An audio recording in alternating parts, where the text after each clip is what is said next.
एक भयावह घटना में दो परिवारों के बीच पिछले साल के अंत में एक रिश्ता तय हुआ। लड़की का नाम मयूरी, उम्र 20 साल, और लड़के का नाम सागर, उम्र 24 साल था। दोनों अच्छे परिवारों से थे। शादी की बात चली, घर वालों को अपनी बेटी की शादी करनी थी और लड़के को भी शादी करनी थी।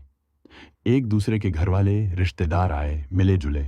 लड़का लड़की ने एक दूसरे को देखा और आखिर में रिश्ता तय हो गया। जब रिश्ता तय हो जाता है तो हमारे बहुत सारे रस्म और अलग अलग रिवाज होते हैं। उनमें से एक है रोका सेरेमनी।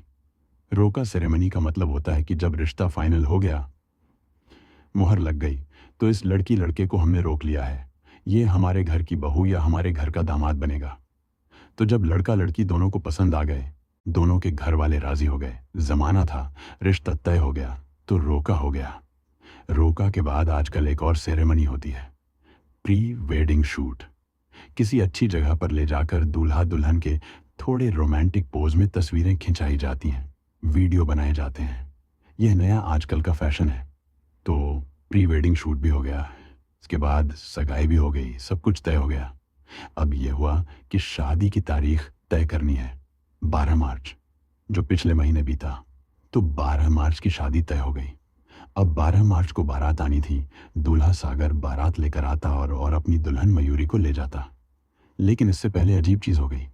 12 मार्च से करीब 13-14 दिन पहले की बात है। 27 फरवरी को मयूरी ने सागर को फोन किया और उसने कहा कि मुझे तुम्हारे साथ फिल्म देखने का मन कर रहा है, तो क्या तुम आ सकते हो और मुझे पिक्चर दिखाओगे। अब अपनी मंगेतर को कैसे मना करे, 10, 12, 13 दिन बाद शादी है। तो सागर भी खुश कि चलो, उसकी मंगेतर ने ऐसी फरमाइश की। सागर घर से आता है, मयूरी को उसके घर से पिक करता है। दोनों पिक्चर देखने जाते हैं, मैटनी शो। मैटनी शो देखने के बाद अब सागर मयूरी को उसके घर पर ड्रॉप कर देता है। ड्रॉप करने के बाद वह उस दिन बाइक पर आया था ताकि एक बॉयफ्रेंड गर्लफ्रेंड की तरह घूमे, और अब वह वापस जाने लगता है अपने घर।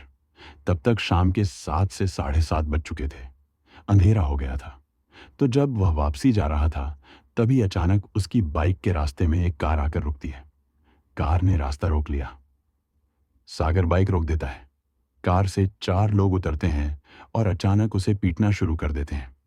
वह भी डंडों से बुरी तरह उसे मारते हैं। इस दौरान में सागर बेहोश होने से पहले एक लाइन सुनता है। वह लाइन यह थी कि पीटने वालों में से एक कह रहा था कि इसके पैर पर ज्यादा डंडे मारो, पैर तोड़ दो, ताकि अपनी शादी में आने के लायक ही नहीं रहे।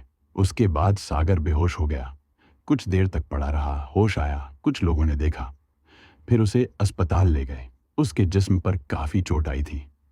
फिर सागर ने इसके बाद अस्पताल से ही पुलिस में कंप्लेंट की। कंप्लेंट यह कि कुछ अनजान लोगों ने उसकी गाड़ी का रास्ता रोका, उसे बुरी तरह पीटा। पुलिस ने रिपोर्ट लिख ली। इसके बाद वह अस्पताल में रहा। अस्पताल के बाद छुट्टी हो गई, वह अपने घर चला गया। अब अस्पताल से डिस्चार्ज होने के बाद पुलिस भी हरकत में आई। उसने सागर की कंप्लेंट को सीरियसली लिया और पूछताछ शुरू की।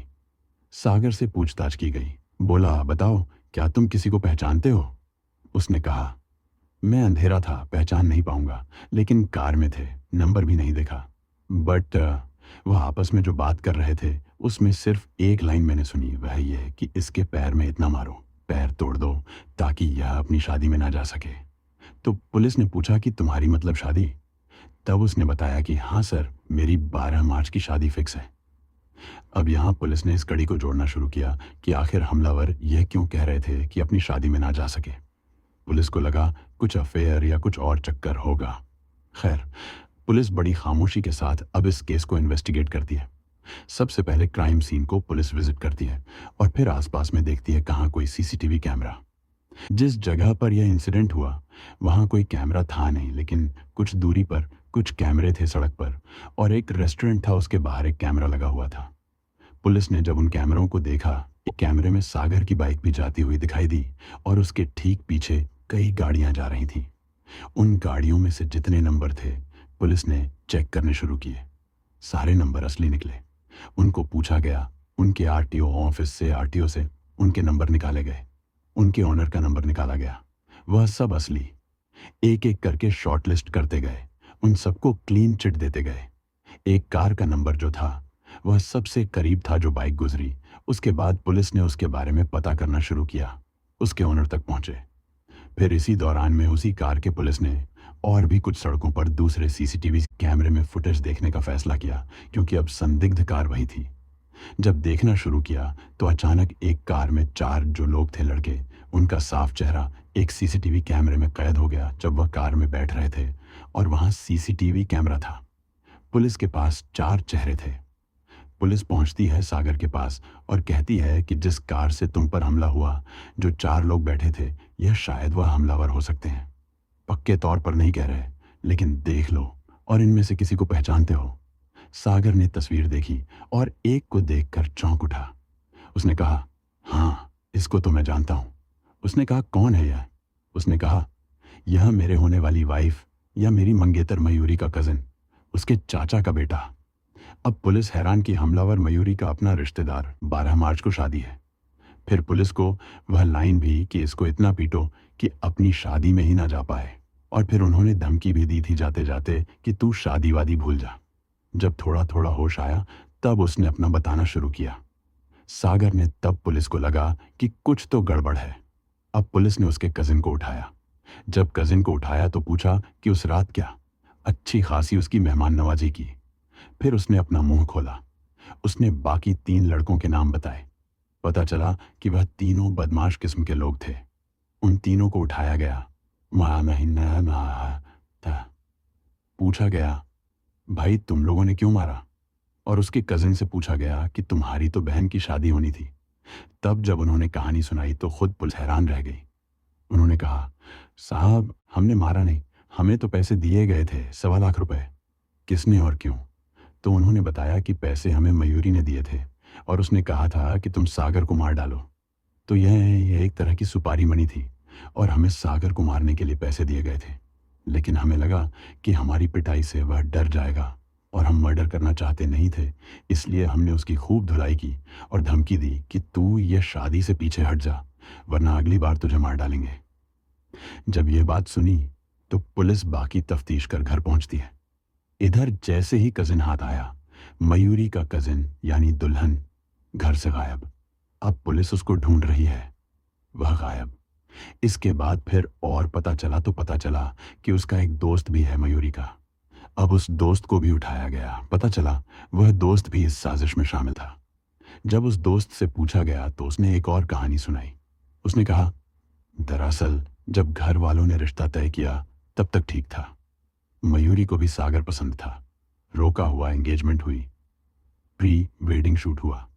लेकिन फिर वह दोस्त बीच में आया जिससे मयूरी ने कहा, मैं तुमसे शादी करूंगी, उससे नहीं करूंगी। और उसने कहा कि मुझे सागर पसंद नहीं है। मयूरी ने एक बार सागर से कहा कि तुम खुद मुझे रिजेक्ट कर दो, मैं घर वालों को समझा दूंगी कि मैं तुमसे शादी नहीं करना चाहता। सागर के ऊपर उसने प्रेशर डाला। सागर ने कहा, नहीं, मैं तो मना नहीं करूंगा, मैं तो शादी करना चाहता हूं। इस बात से मयूरी और नाराज हो गई।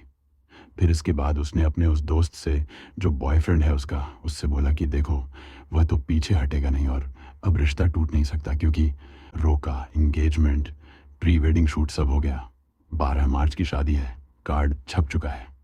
तब तो शादी होना ही होना है और मुझे किसी कीमत पर उससे शादी नहीं करनी, क्योंकि मुझे दूल्हा पसंद नहीं। अब रास्ता क्या है? तो फिर मयूरी ने कहा कि रास्ता एक ही है, सुपारी देते हैं, उसको रास्ते से हटा देते हैं। मयूरी कहती थी कि उसका होने वाला दूल्हा मर जाए और उसने 1.25 लाख रुपए में उसकी मौत खरीदी। लेकिन जिन लोगों से मौत खरीदी उनके दिल में यह था कि यार एक शादी की बात है, नहीं पसंद है, नहीं करना है, इसको पीटते हैं, हाथ पैर तोड़ देते हैं, खुद डर जाएगा, पीछे हट जाएगा, खुद ही बारात लेकर नहीं आएगा। जान लेने से क्या फायदा? यानी जिसका पति बनने जा रहा है, जो शख्स वह चाहती है, वह मर जाए और जिनको वह सुपारी के लिए पैसे दे रही है उसकी जान लेने के लिए उनके अंदर इतनी सी हमदर्दी है कि वह सोच रहे कि ना मारे उसको जिंदा छोड़ देते हैं, घायल कर देते हैं। अगर वह लोग मयूरी की बात पर पूरी तरह से अडिग हो जाते तो शायद सागर जिंदा नहीं बचता। लेकिन इस पिटाई के बावजूद चूंकि उन्होंने उसे जिस तरीके से मारा, उसकी जान बच गई। लेकिन जब यह खौफनाक कहानी सामने आई तब दोनों परिवार, उनके रिश्तेदार, उनके दोस्त, जितने जानने वाले हैं, सब हैरान हैं। और सबसे बड़ी बात यह है कि इस पूरी कहानी की जो असली किरदार, असली कैरेक्टर, असली विलन यानी कि दुल्हन होने वाली मयूरी वह फरार है, गायब है और पुलिस अब उसे ढूंढ रही है। मामला सुपारी किलिंग का है, मामला जान लेने का है, एक तरह से अटेम्प्ट टू मर्डर है और इसमें अच्छा खासा जेल जाने की पूरी गुंजाइश, सज़ा भी बड़ी होती है। तो अब देखिए इस दुल्हन का क्या होता है, कब हाथ आती है और कब पुलिस के शिकंजे में जाती है। लेकिन मैंने कहा ना, शुरुआत में जैसे ऐसी कहानियों से बचना चाहता हूँ। किसी न किसी अलग किरदार, अलग शख्स, अलग कहानी की जो ज़मीन होती है, उससे हटकर ऐसी कहानी आ ही जाती है। अरे अगर प्री वेडिंग शूट हो गई, रोका हो गया, आपकी एंगेजमेंट हो गई, सगाई हो गई, इतनी हिम्मत कर लो, घर वालों से ही बोल दो कि नहीं करनी है ना, जो करना है कर लो।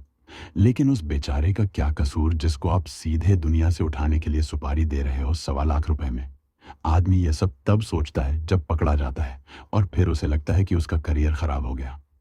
अब पता नहीं कौन उससे शादी करेगा और माँ बाप पर क्या बीतेगी मयूरी के, जिनका कोई कसूर नहीं है।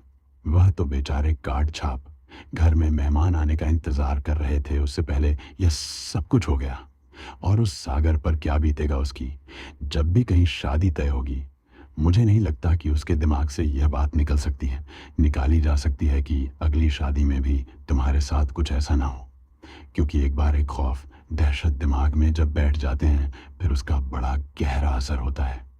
अब पता नहीं अगली शादी की बात कहीं चलेगी, कहीं रिश्ता तय होगा तो सागर का क्या होगा, सोचो आप।